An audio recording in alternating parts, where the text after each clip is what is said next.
a gente vai dar início a Jornadas Experimentais 2, em comemoração aos 20 anos do Laboratório Urbano. Essa jornada ela tem como tema, como mote, utopias e distopias urbanas. Isso, como vocês vão perceber, da nossa relação que foi estabelecida com o Museu de Arte Moderna da Bahia, que nesse momento abriga uma exposição chamada Utopias e Distopias. Lembrando que as comemorações dos 20 anos do Laboratório serão realizadas em 3 jornadas. A gente teve a primeira jornada no mês de outubro, com o tema de 20 anos e com o lançamento do Pequeno Léxico, o livro que muitos de vocês provavelmente já tiveram acesso. E nessa segunda... Vocês estão escutando bem? Uhum. Eu estou escutando mais uma vez.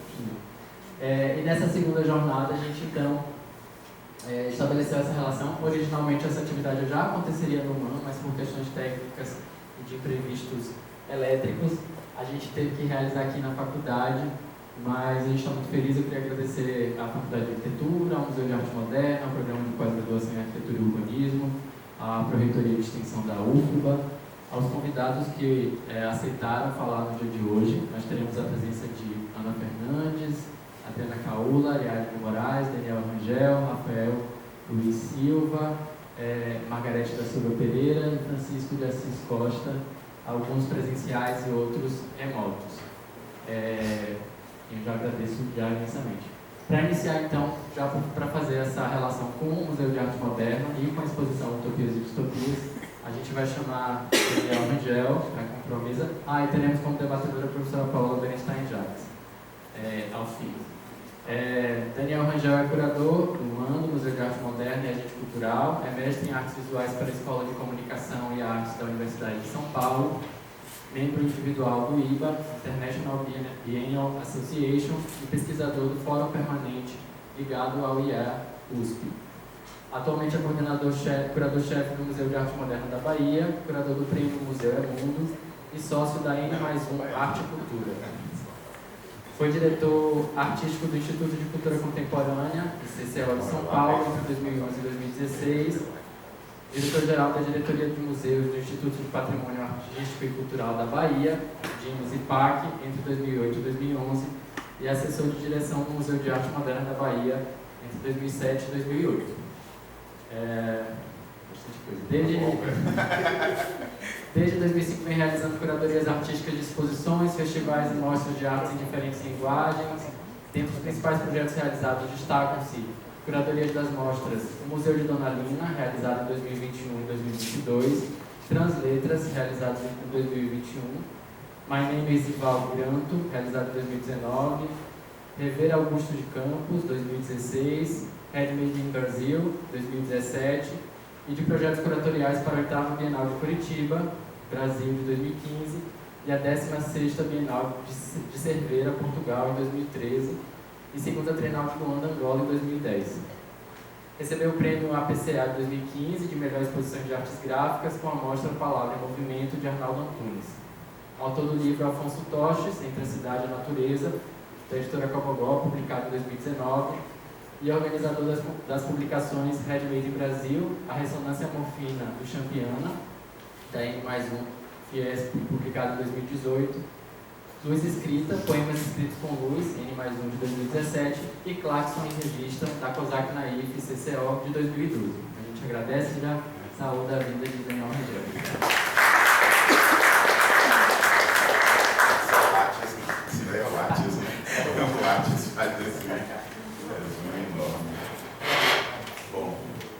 Boa tarde a todos, todas, todos. Primeiro, queria falar da alegria de estar aqui nesse espaço-tempo, né? Isso aqui é totalmente conectado com o MAN, desde a primeira história do MAN, desde a origem do MAN. Nina Bobardi, quando veio para a Bahia, veio, dentre outras coisas, colaborar com Diógenes Rebouças aqui na escola, na verdade era de Belas Artes, mas um curso de arquitetura, e dali ela se tornou a primeira diretora do MAN. E tudo que eu vou falar tem muito a ver com essa história. Então não sei se foi até por acaso ou não que a gente veio e voltou para cá para fazer essa... Eu me sinto muito conduzido por Lina, e acho que ela, de certa forma, vai escrevendo aí. Eu estou agora também fazendo doutorado na USP, continuando a pesquisa, e cuja ela é o principal foco da atuação dela nesse período aqui na Bahia, dentro do Museu de Arte Moderna. E essa exposição Utopias e Distopias, a gente já tem uma imagem, será? Que a gente está fazendo, ela é a terceira de uma trilogia, quando eu fui convidado por Paula Ribeiro, o atual diretor do MAN, para voltar para o museu, que essa é a minha terceira passagem pelo MAN. A gente pensou num programa, e eu, justamente como eu estava imerso na questão de Lina como curadora, pensando Lina como uma curadora, como uma pessoa que pensou uma programação para museu, eu fui justamente na programação dela buscar essas referências para criar um programa para o MAN também. E então foram 3 exposições que tiveram como eixo exposições que Lina também realizou no Museu de Arte Moderna da Bahia ou no Museu de Arte Popular da Bahia. Então a primeira exposição foi o Museu de Dona Lina, que reuniu obras de arte popular com o acervo do MAN, trazendo de volta o acervo de arte popular que Lina formou nos anos 60, que ela chamava de pré-artesanato, que seria justamente um artesanato da necessidade. E a gente trouxe essas obras de volta para o museu depois de 40 anos e montamos uma exposição junto com o acervo do MAN de arte moderna e arte contemporânea. Depois tivemos a exposição Encruzilhadas, que colocou a arte africana com o acervo do MAN, que também fazia parte do programa de Lina, dar visibilidade a artistas afro-brasileiros. Ela foi uma das primeiras curadoras a colocar a arte afro-brasileira em um museu. Sem dúvidas, foi a primeira a colocar em um museu de arte moderna. Então, dentro dessa categoria, então a exposição Encruzilhadas trouxe isso. E essa terceira exposição, Utopias e Distopias, ela foi pensada para estar nesse momento, espaço-tempo político que a gente estava vivendo atualmente. Então a exposição abriu dia 7 de setembro, e o período dela era justamente para dar conta do primeiro e segundo turno de uma eleição, porque é uma exposição que vem falar justamente sobre a política, a presença da política nas artes, como os artistas reagiram a momentos utópicos e distópicos dentro da nossa sociedade, desde esse período de Lina. Então é uma exposição cujo período histórico começa no segundo pós-guerra, logo após o segundo pós-guerra, esse momento ali em 1945, 46, quando começa, a gente vive, dentro dessa minha leitura que eu estou fazendo, uma verdadeira utopia moderna, no nosso campo principalmente. Então, nesse período, a gente tem a criação do MAN do Rio, do MASP primeiro em 47, do MAN do Rio, do MAN de São Paulo em 48, da Bienal de São Paulo em 51, da Bossa Nova, do Cinema Novo, da Poesia Concreta, da Exposição Nacional de Arte Concreta. Então a gente vive realmente um momento de grande utopia na cultura, do qual o MAN da Bahia faz parte. E aqui a gente também vivia uma revolução dentro da UFBA, promovida por Edgar Santos, pelo reitor, e que, enfim, criou todas as escolas ligadas às artes, trouxe pessoas das vanguardas, como a própria Lina, Karl Rotter, Ian Krutska, essa história que a gente conhece da nossa universidade e da importância desse período utópico que a gente viveu, cujo Brasília seria talvez uma espécie de ápice desse pensamento nacional de utopia moderna que se viveu do país. E nesse processo aconteceu a criação do MAN e aconteceu a utopia de Lina, voltada para essa questão de uma modernidade com raízes brasileiras, cuja arte popular e arte africana seriam as bases fundamentais dessa criação de uma nova modernidade brasileira. Em 64, há o golpe militar e há a interrupção desse processo de utopia, e a gente entraria na exposição. A exposição também mostra imagens de artistas desse período. As obras não estão entrando lá, né? Aqui, ó. Aqui, certo. Então aqui, por exemplo, você tem esse... Aqui no casarão está a parte toda da distopia. Então a distopia nas artes, primeiro, nos anos 60, ali a gente tem uma série de artistas que saem de uma questão formal de trabalhar cores, formas, como Elliot Sica, Rubens Gessman, Ligia Clark, uma série de artistas desse período, Augusto de Campos, e passam a fazer trabalhos políticos a partir dos anos 60. Então a exposição ela faz esse recorrido desde os anos 40 nas artes, a partir de Flávio de Carvalho, passando por todos esses artistas, e ao mesmo tempo tentando inserir artistas baianos dentro dessa historicidade. Então a gente desde lá dos anos 50 traz a obra de Mário Cravo, enfim, vai inserindo os baianos, Lênio Braga, cada um nos seus períodos históricos que eles fazem parte. E aí essa distopia do golpe, ela muda realmente a prática dos artistas. Os artistas começam a responder a esse contexto político, começam a se apropriar. Há também uma volta à arte pop, e a exposição faz uma linha do tempo. E depois a gente chega até os anos 80, quando há um período de redemocratização, e de certa forma a gente vive um período de utopias pós-modernas, digamos, como eu estou chamando.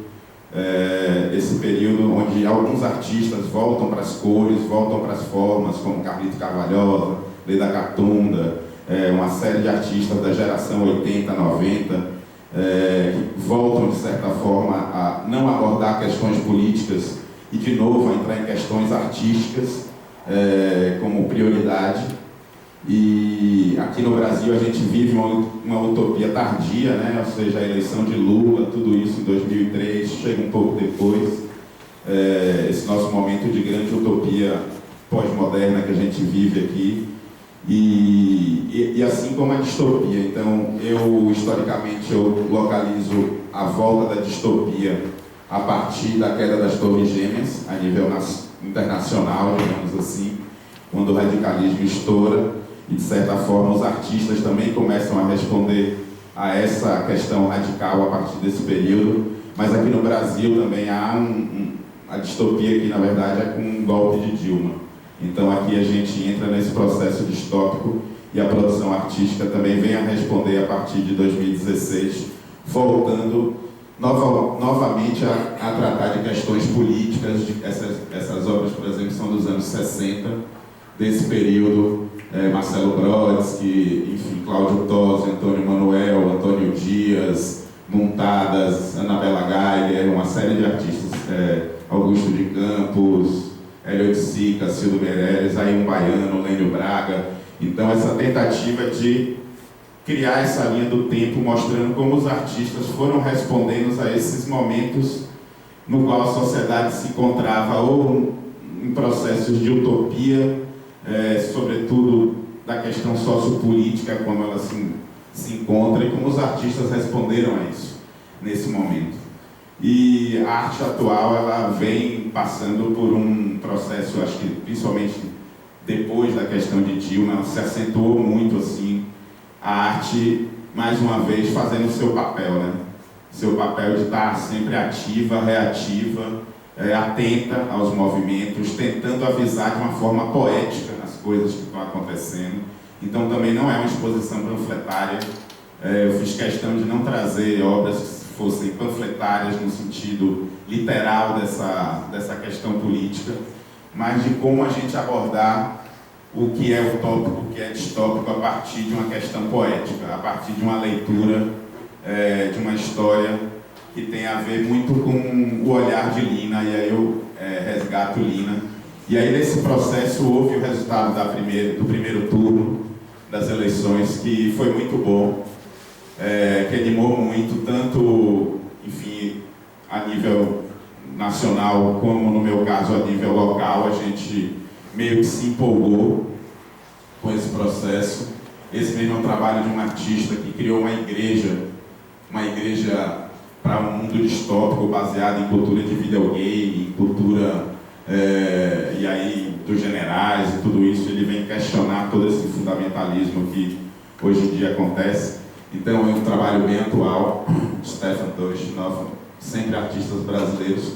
Aí seria a capela onde está toda a utopia. O segundo andar da capela está dedicado para o nosso maior artista utópico baiano, que seria Alma Andrade, que é mais um arquiteto da casa, e o qual eu considero esse artista que mais bebeu nessas heranças utópicas, concretas, neoconcretas, enfim, da arte brasileira, que mais se mantém, assim. E ele está completando 50 anos de carreira, e aí o segundo andar da capela inteira é dedicado à obra dele, enquanto embaixo a gente tem a obra, enfim, de vários artistas como Flávio de Carvalho, Mário Cravo, lá no canto você tem outro Hélio de Sica, ainda na fase utópica, Geraldo de Barros, e essa tentativa também de trazer outros nomes como Cícero Dias, nordestino, ou Falve Silva, que é um poeta do Maranhão, da poesia concreta dos anos 50, 60.